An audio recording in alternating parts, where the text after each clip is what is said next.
السلام عليكم ورحمة الله تعالى وبركاته.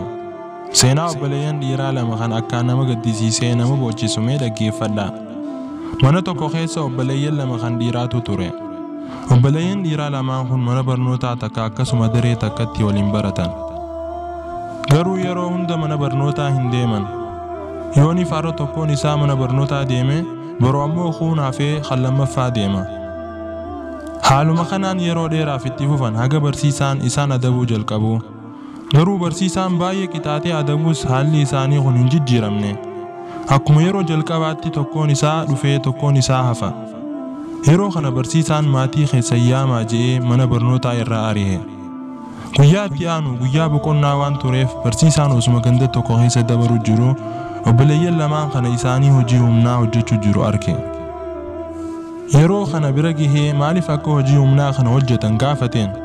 obboleeyyan lamaan kunis nuti warra harka qalleeyyiidha abbaas hin qabnu abbaan keenya nuti xiqqaanurraa du'e mana keenya keessa harmee teenyaa fi obboleettii teenya kan jiraachisu nuti lamaan ijaaniin yeroo kana barsiisaan rifatee boo'ee isaan lamaan ofitti as qabee addara dhungate erga guyyaa saniitii jalqabee beekumsaa fi horiin bira dhaabbachuu jalqabe yaa obboleeyyan kiyya namni garii rakkoo isatti jiru dursee himata gariin isaanii ammoo akkuma rabbiin quraana keessatti dubbatetti